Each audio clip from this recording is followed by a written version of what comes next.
Eburnio, además de criticar en mi camisa, dice que es una camisa Pepe Carioca. Yo digo que no, que es una camisa oscura. Pepe Carioca es llena de color, anaranjado, amarillo, verde.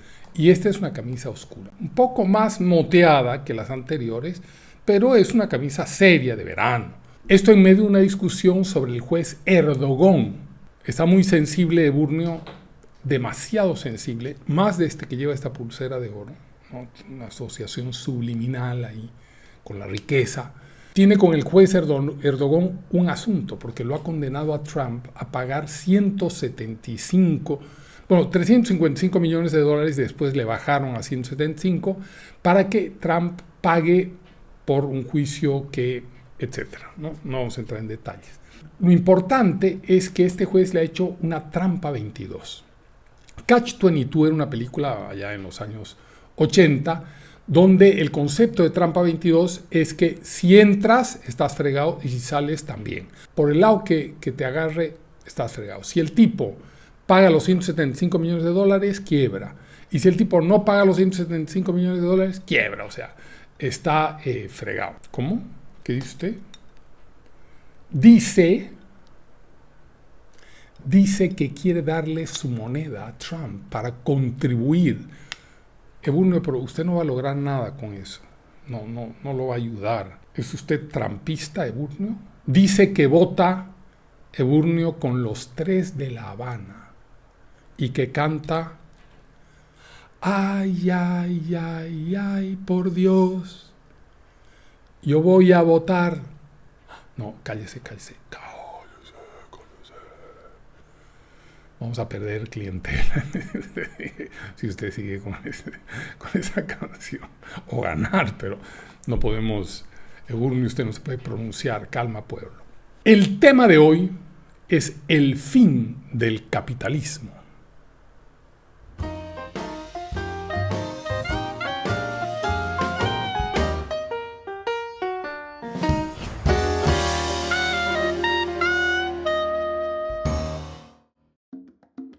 La gula del picaflor, novela premiada de Juan Claudio Lechín en Kindle Amazon.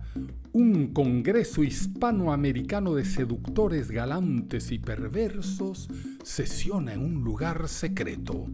7 maestros de la pasión y el estropicio cuentan magistralmente sus historias de engañoso amor y ocasionalmente de tierno arrebato.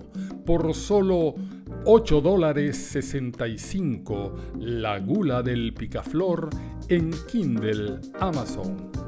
Advertencia: no se recomienda a militantes del marxismo cultural ni de lo políticamente correcto. Bueno, todos escuchamos hace mucho tiempo, hace muchos años, el fin del capitalismo. Ya el capitalismo está en su fin. Cualquier rato, chacatao, se acaba. Marx ya lo dijo en el siglo XIX, a principios, por ahí, el 40, mediados del siglo XIX, que el capitalismo, que era un sistema perverso, iba a llegar a su fin porque lo iba a derrotar un adalid mesiánico, un tipo macanudo, que era el proletario, que era víctima del capitalismo, ¿no? Y como víctima, el proletario se iba a levantar en armas y ¡sal! Iba a dar al capitalismo y lo iba a matar. Bueno, lo cierto es que el capitalismo en verdad es otra cosa. El capitalismo, por ejemplo, si lo vemos a partir de números, a partir de data, vemos la curva de Angus Madison. Angus Madison hace una curva sobre el PBI per cápita desde el año 0 hasta el siglo XX. Entonces, lo extraño de esta curva de Angus es que el Producto Interno Bruto per cápita de la humanidad, creo que lo hemos dicho en algún otro programa, es plano, no crece desde el año 0. Y llega la invención de la máquina de vapor y el capitalismo y esa curva empieza a crecer de manera exponencial. O sea, el Producto Interno Bruto ha crecido desde la presencia del capitalismo de una manera brutal, exagerada. Con ello se cumplía un viejo mito, o no uno, se cumplían varios viejos mitos. Por ejemplo, el país de las Amazonas, ¿no? Donde estaba lleno de oro. la fuente de la eterna juventud. Íbamos a beber, todos íbamos a ser jóvenes, todos íbamos a tener medicina y salud. De eso se trata la fuente de la eterna juventud. El país exiguo, la pura riqueza. La casa del preste Juan. El valle de los ríos de miel y las manzanas de oro. Bueno, todos esos mitos de la historia humana, cuando llegó el capitalismo, empezaron a ser una realidad. Entonces, la curva de Madison es lo que podríamos llamarle la realidad. Está hecha en base a números y a elementos fácticos. Y de pronto, en 1917, llega la Revolución Rusa. La Revolución Rusa decide acabar con el capitalismo. Es Marx convertido en hecho, en revolución. Por lo tanto, camarada Lenin hace exactamente lo que dice Marx, acaba con los propietarios de los medios de producción, acaba con la explotación del hombre por el hombre, y supongo que en una de esas reuniones, en el Comité Central, en el Politburó, dice, bueno, ya hemos acabado con los campesinos ricos, con la nobleza, y ahora, ¿cómo manejamos el Estado? Entonces, el camarada Lenin, que era un pelirrojo muy astuto, seguramente dijo, bueno, solamente queda que el buen Estado, que somos nosotros, somos los que traemos la revolución mesiánica, nos hagamos cargo de contratar el trabajo de la gente. A ver, y manda a Kamenev, Zinoviev, a los estudiosos de Marx, ¿no? Porque Lenin se regía por Marx de una manera matemática, exacta. Compañero dice en alguna parte Marx que el Estado no debe explotar. No, pues puta, le pegan unas lecturas. Radek, Kamenev, Zinoviev. Dice, no. De lo que habla es de que no puede ser explotado por un privado. El Estado lo puede explotar. Bueno, pues meta. Y ahí nace la economía planificada. Entonces el Estado contrata a Raimundo y todo el mundo, y el Estado, bueno, inteligente, visionario, no es un burgués cualquiera, explotador, ahí, que no quiere chupar la sangre del prójimo. El Estado bueno va a planificar. Entonces, ¿qué hacen? Venden un ideal, ¿no? Porque le van quitando a la gente sus cositas, la gente se enoja, protesta, pero junto a matar un montón de gente, van vendiendo un ideal, ¿no? Esta es la verdadera revolución, aquí viene la hermandad humana, esto es lo que hemos querido durante miles de años, ¿no? Y de pronto tenemos a dos elementos, la curva de Madison, que habla de la realidad, y la Revolución Rusa, que vende un ideal. En adelante, a partir de ese momento, va a ser una gran lucha entre ideal y realidad.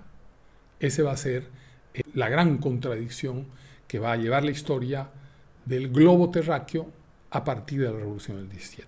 Eso va a traer como consecuencia que la siguiente contradicción sea en la economía.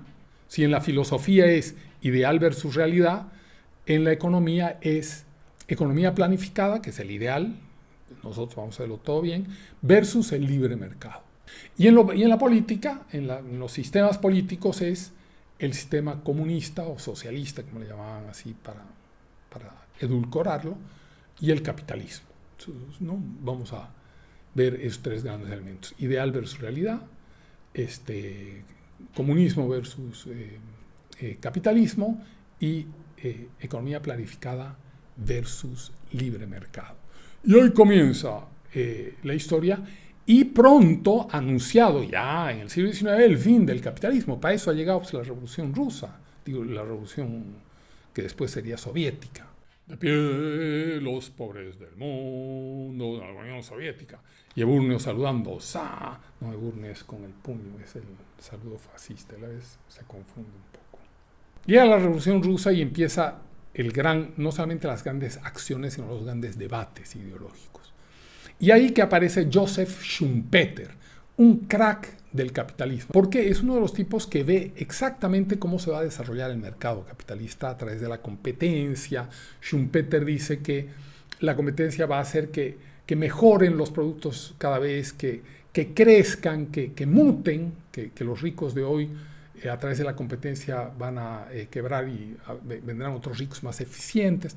Lo ve todo con absoluta claridad. Pero dice que por esa misma razón va a llegar el fin del capitalismo. Schumpeter. el más realista en el análisis del capitalismo, el más idealista en cuanto a la fatalidad. Y es que Schumpeter era medio caviar, era un caviarón, ¿no? Tenía su corazoncito socialista. Fue ministro durante el gobierno austríaco socialista en 1919. Cuando está ese debate ahí, están esas acciones, ¿no? Comunismo contra capitalismo, cuando de pronto 1928, 1929, la gallina. Crack de la bolsa en Nueva York, estalla el capitalismo en 1000 pedazos. Marx tenía razón, llegó el fin del capitalismo. Colas, la gente no tiene que comer, desempleos, los ricos se tiran de los edificios, quebrados, frustrados, no como los oligarcas rusos que los tiran, ¿no?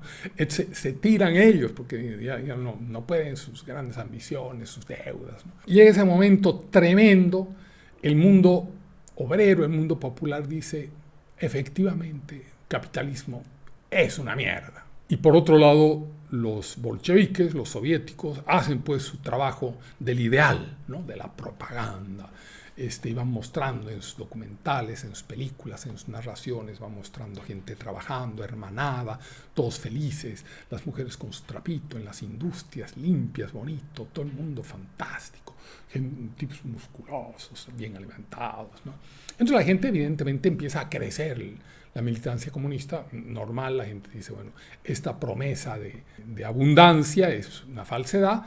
En cambio, el comunismo, la hermandad, no solamente producen y tal, y todos son iguales, sino que además son gente linda y fuerte y peleadora, ¿no? Y tienen una idea mesiánica que a todos nos conmueve. Eso se puede ver en varias cosas.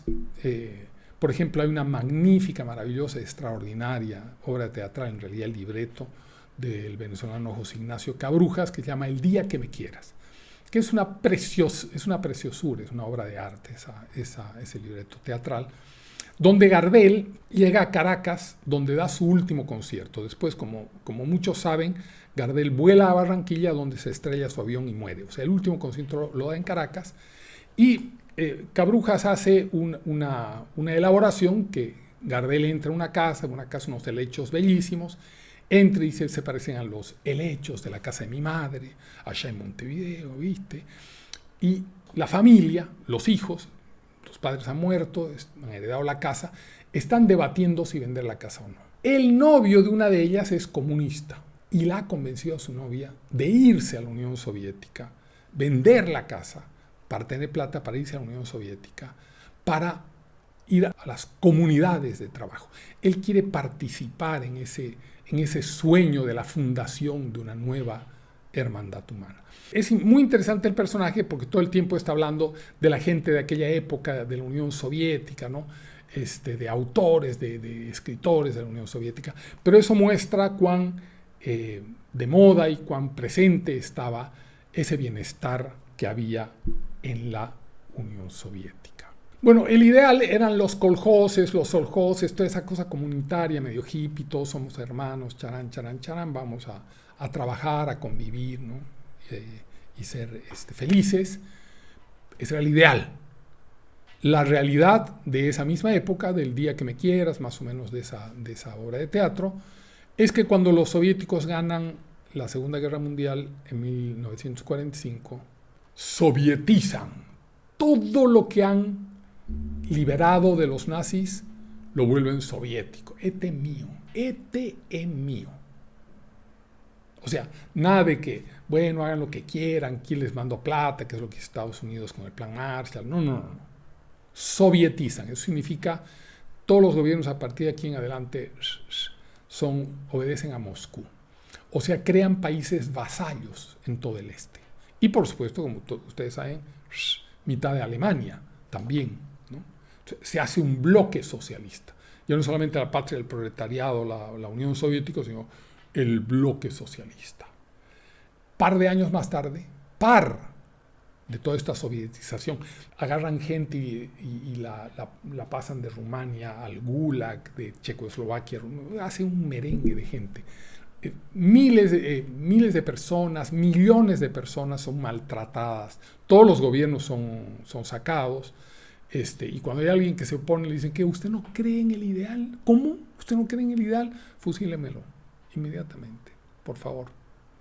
No, ¿cómo no voy a creer en el ideal humano, el proletariado? Bueno, vaya a su casa, consiga su tarjeta de racionamiento y apoye. Vaya a gritar, viva, viva, ¿no? Y así se organiza todos esos 15 países, 10, 12 países, que es un montón los países eslavos. Un par de añitos más tarde, la Revolución China, oye. Con la Revolución China, semejante paisote, mitad de la humanidad comunista, ¿no? Entonces, entre tanto, el capitalismo que estaba agonizando, porque ya había triunfado el comunismo, ahí en el crack de la bolsa estaba agonizando el capitalismo, fin del capitalismo, había triunfado el comunismo, pero no, el capitalismo ahí, ¿no? agonizando, pataleando, se empezó a recuperar, y en los años 50, ¿no? ya volvió como al ring, ya estaba como recuperado el capitalismo. Años 50 ya los automóviles norteamericanos, ¿no? James Dean, los años 60, ¿no? Ya su jopo, el cine, ¿no? Se empieza a recuperarse el capitalismo 60, ¿no? Rock and roll, el twist. Años 70, principios de los años 70, yo militante del Partido Socialista de los Trabajadores trotskista en Venezuela. Nuestra casa iglesia quedaba en el barrio La Pastora, Caracas. Y ahí íbamos, no barríamos así como unos devotos. No teníamos reuniones, compañeros, nos queríamos así, ¿no? Éramos como de la misma grey. El fin del capitalismo, compañero.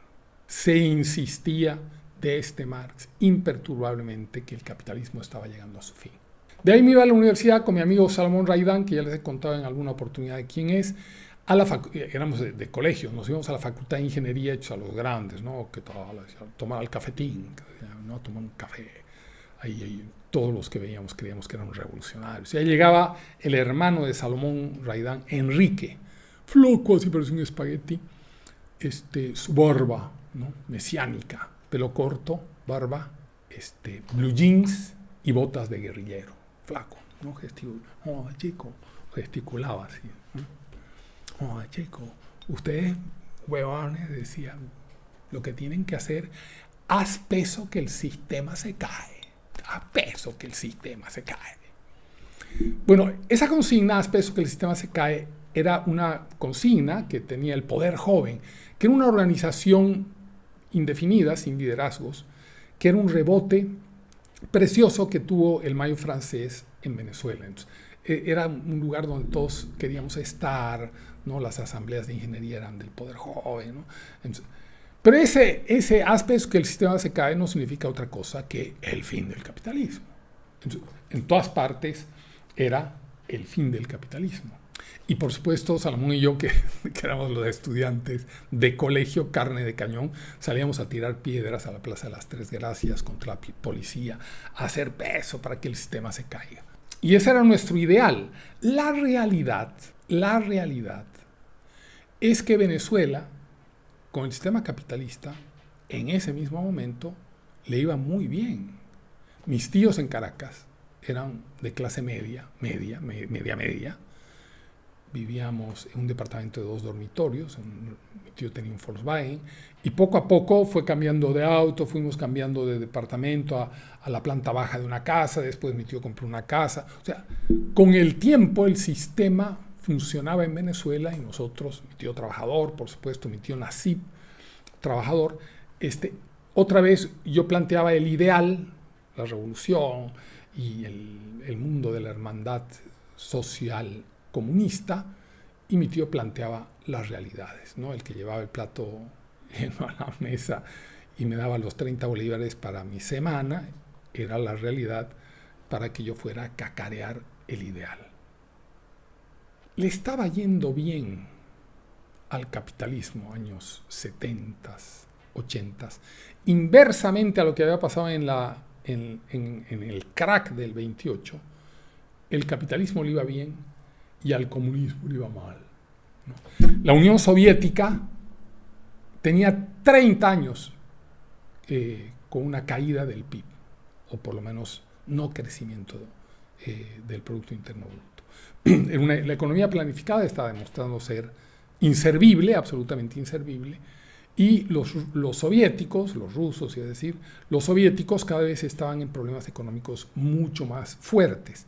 Ya se habían separado de la China, nuestro tercer jugador comunista de los años del 47. Ese gran bloque comunista se separó a mediados de los años 60. Los chinos andaban como gallinas sin guato, ¿no? Y lo sacan a Mao.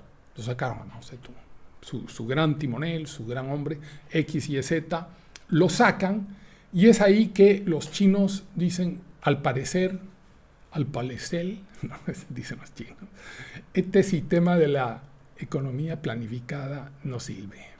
Y ahí aparece Kissinger en los años 70, que cree descubrir a los chinos, dice descubrir a los chinos como un Marco Polo moderno, y consigue, gran victoria para el bloque capitalista, consigue que los chinos empiecen a trabajar con el capitalismo, empiecen a aceptar inversiones del capitalismo. Los chinos un poco al principio reticentes, llega Deng Xiaoping y dice, bueno, ¿no? Esto de la ideología, no importa de qué color sea el gato, lo importante es que case ratones. Entonces los chinos, ¿qué tenían para ofrecer los chinos? Bueno, los chinos tenían para ofrecer mano de obra que costaba cero, porque vivían muertos de hambre, estaban verdaderamente muertos. Por hambruna se murieron 40 millones de chinos con unas teorías de Mao de industrializar el agro en los años 50, o sea, una barbaridad lo que habían hecho con el pueblo chino el comunismo.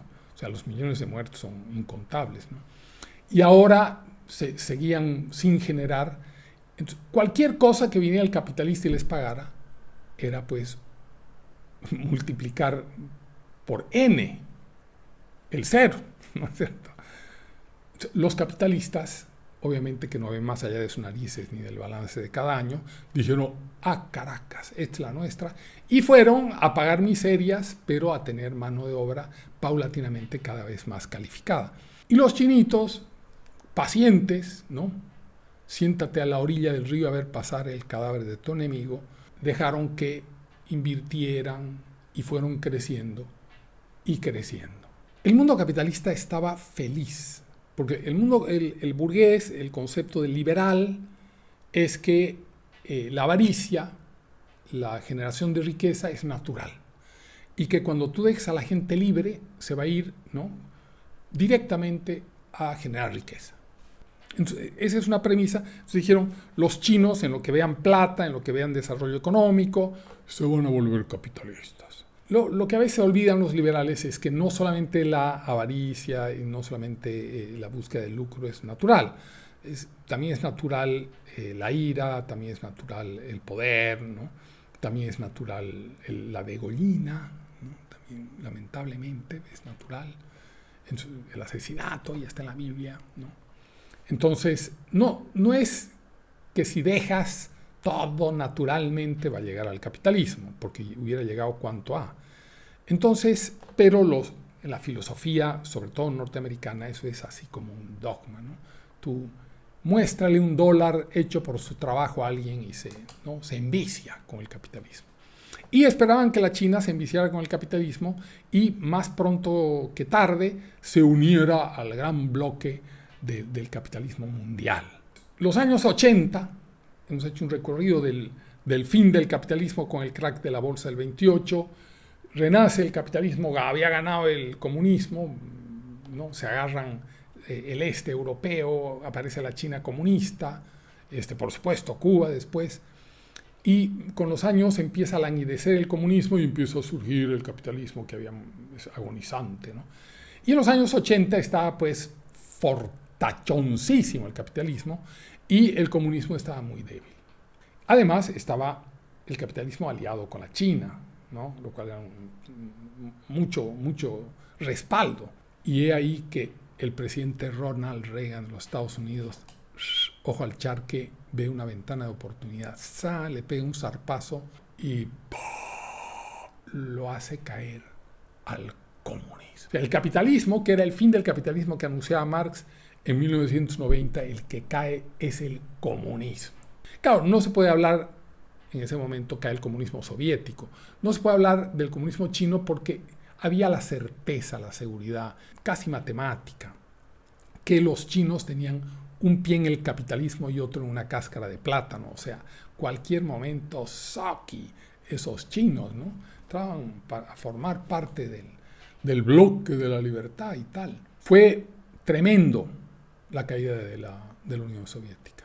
Posiblemente hasta hoy no se haya evaluado porque rápidamente se cantó victoria. Y la caída del bloque socialista, de lo que se llamó el bloque socialista, no solamente tuvo el efecto de tumbar al bloque socialista, ¿no? O sea, algo que no se ha analizado regularmente es los efectos que tuvo en Europa. Hubo un reordenamiento en Europa. De todos los países del este entraron a la democracia. O sea, ya es un reordenamiento monumental. Al deshacerse la Unión Soviética, muchos países que la Unión Soviética había capturado se independizaron, hicieron también sus repúblicas, pero además, y es algo de lo que poco se ha hablado, hubo la unificación alemana. No es que se haya hablado poco de la unificación alemana, sino de esto que vamos a ver. Los norteamericanos permitieron la unificación alemana, la victoria europea, el aumento de sus mercados vecinos en el este, en la zona eslava, a cambio de nada. Eran los triunfantes. Los verdaderos triunfadores contra la Unión Soviética habían sido los americanos y se comportaban como triunfadores y hablaban como triunfadores. Yo no sé qué pasó, pero sí puedo adelantarles esto. Toda la socialdemocracia latinoamericana empieza a caer a partir de 1990. En 1990 cae Collor de Mello. Aquí tengo mis chanchullos, ¿no? En 1990 cae Collor de Mello. En 1992, Alan García, socialdemócrata también peruano, huye, perseguido por la ley, a Colombia. 1994, Carlos Andrés Pérez, socialdemócrata venezolano, entra a prisión.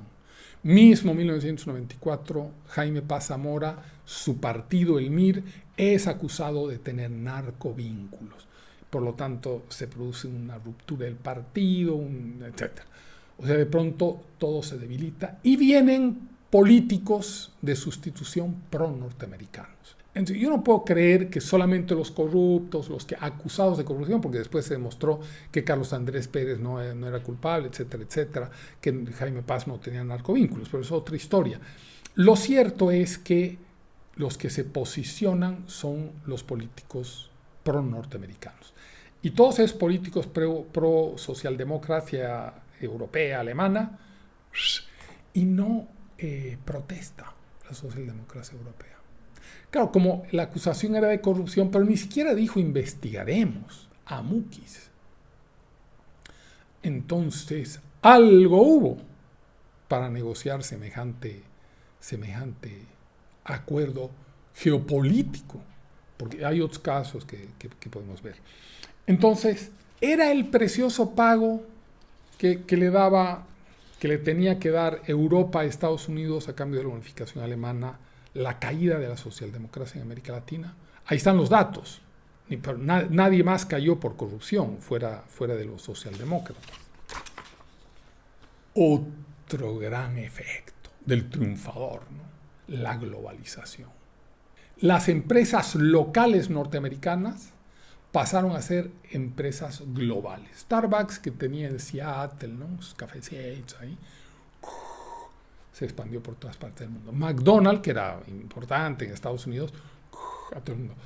De Kentucky, ¿dónde quedará Kentucky, no? Es un estudioso para encontrar Kentucky en el mapa de los 50 estados norteamericanos.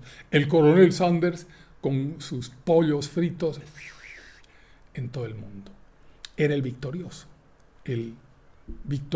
que, así como en la Segunda Guerra Mundial se había vuelto hegemónico Estados Unidos al triunfar contra la Unión Soviética, ratifica esa hegemonía con una expansión de sus mercados y una globalización de sus empresas locales. En 1992, de manera, creo yo, demasiado temprana, aparece un profeta norteamericano, aunque de origen japonés, Francis Fukuyama, y decreta el fin de la historia. Finalmente, caído el comunismo, ¿no?, la democracia liberal se ha impuesto forever, para siempre. Era demasiado temprano, me parece que fue un oportunismo para aprovechar, para que nadie, ¿no?, le gane la lid y volverse de lo que todo el mundo estaba esperando que se diga, ¿no?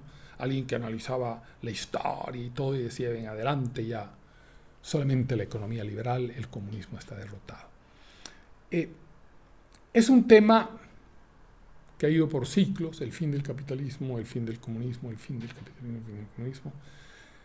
Sin embargo, va a haber un renacer del comunismo de otras maneras. Pero eso lo vamos a ver en el fin del capitalismo 2. Eburnio, despídase. Enjollado y trampista Eburnio, diga usted adiós a todos sus fans. Sea educado y diga adiós con su moneda, ¿no?, como campanilla su moneda. Trampista y enjollado Eburnio, adiós.